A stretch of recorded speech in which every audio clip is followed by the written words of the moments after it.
What's up, all you mentees? This is the Uncanny Omar here from Near Mint Condition. And join me today as I do an overview of the Batman Dark Knight Detective Volume 3 and Batman Detective Comics Mythology from DC. So please stay tuned. Now, before I get started, I do want to give a thank you to the folks at DC for sending us an advance copy of the Detective Comics Mythology and a copy of Batman Dark Knight Detective Volume 3. And this is the first one we're going to look at really quick. If you've been watching this channel for a while and you've been watching my hauls or have heard me talk about some of the solicitations, you know I'm a big fan of this run right here. This is Dark Knight Detective. And there's also a Cape Crusader run, and I'll talk a little bit about that.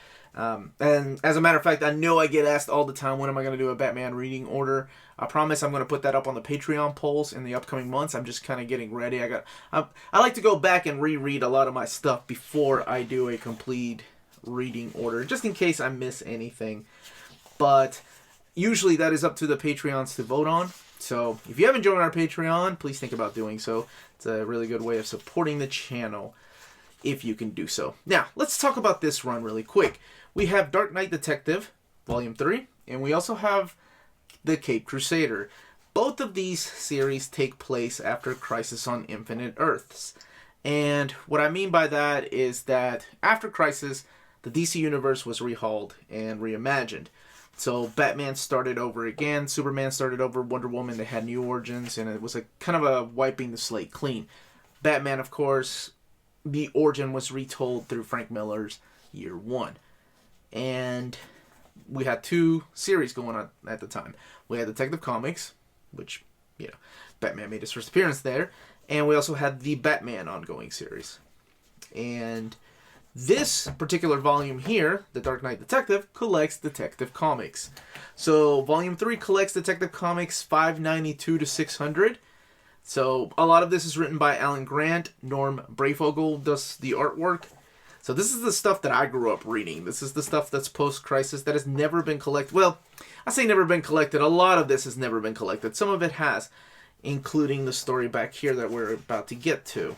And that is with this comic book right here, Detective Comics 598. It was a huge, big 80-page giant. This is Sam Hamm and Dennis Cohen's Blind Justice. This has been collected before in like a thin trade paperback. But now it's here with all the other comics that preceded, so it's really nice to have it all in one sitting. And let's look a little more through this artwork. In case you've never read it, I don't like to spoil anything. So, again, you have Norm Breyfogle towards the front, and a lot of the stuff that's written by Alan Grant. Then in the back here, the Dennis Cohen stuff. Hopefully, we'll get some kind of announcement soon of a Volume 4. If I hear anything from DC, I will let you folks know. This is one of my favorite things about this. This is people pay a homage to Batman. So you have Terry Gilliam, and over here you have artwork by different artists, such as Gene Day. You have different writers, poets, movie actors. Oh, Harlan Ellison, Todd McFarlane right there, John Beatty, and Carmine Infantino. All in all, this book is 352 pages, and it retails for $34.99. One of the things I will note is that the paper quality on this, it's not the slick gloss paper, but it's that thick matte paper that they've been using mainly recently in their deluxe hardcovers that I did an overview of a couple months ago. But just kind of a heads up. Oh, I love that classic Super Friends, Mr. Freeze character designs. I used to have that toy. Now, let's look at the other book. But before I do, I know that a lot of you asked me to show the spines, so here are what the spines look like. So here we have Peter Tomasi's first Batman book. And you probably noticed that there is no number on the spine. They decided to put it in the back, which is pretty interesting for DC. They haven't done that before. So, much like the Epics, it's one of my favorite things.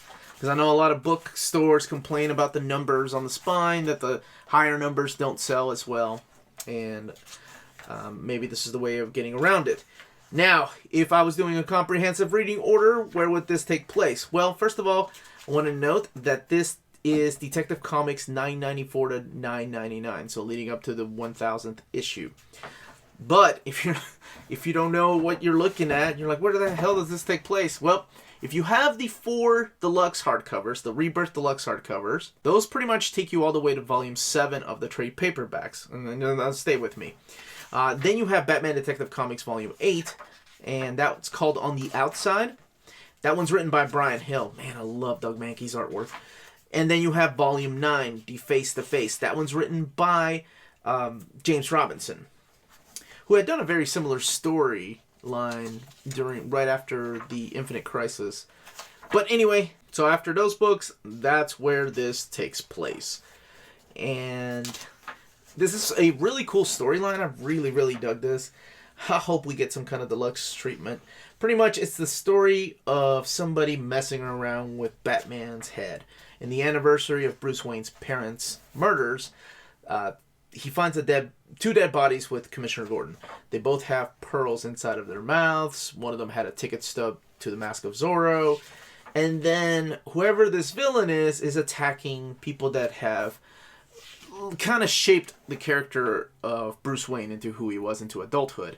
Whether it was Leslie, whether it was Alfred, not that that's giving too much away, all the way to his teachers that trained him how to fight. And then he's led through this whole psychedelic downward spiral of trying to figure out who this arch nemesis is that would know all these hidden secrets about him. So there's one point he visits Arkham Asylum and trying to threaten all the people there. But what I wanted to showcase most of all is this beautiful and wonderful artwork by Doug Mankey, who's done a lot of work for DC over the years. He's done work for Justice League, he's done work for Green Lantern, Superman, but I don't know, he's just getting better and better. I love his art style. Can't flip too much there towards the end, but the book has 144 pages and retails for $17.99. And we're going to look back here at the variant cover gallery. I don't think there's any spoilers here, but I'm always a big fan of this run right here. This is really good. It kicks off to an awesome beginning. I haven't read issue 1000 yet, so I'm hoping that they'll continue the deluxe hardcover lines, but I don't know. There is a standard hardcover edition of this trade paperback available. There's John Byrne. That's available, but I decided to wait on this, and DC was nice enough to send me a copy of it, so this comes out next week. Now, you can purchase both of these books from cheapgraphicnovels.com, your online home for brand new graphic novels and collected editions up to 50% off the cover price. Cheap Graphic Novels prides itself on packaging your books so they arrive safely and in excellent condition, as well as prompt and helpful service. And check out their bargain bin for even greater deals up to 90% off cover price. And for you Minties, Cheap Graphic Novels is running a special promotion. If you're a first-time customer, let them know you were referred by Near Mint Condition at the checkout, and you'll receive a credit for free shipping on your next order. Now, this is only for U.S. customers. Cheap Graphic Novels, your source for the hottest books with the kind of deep discounts, quality shipping, and customer service that will keep you coming back for more. And now that you've checked out the content of the book and the page count, let me know in the comments down below if you're picking up this awesome Dark Knight detective series.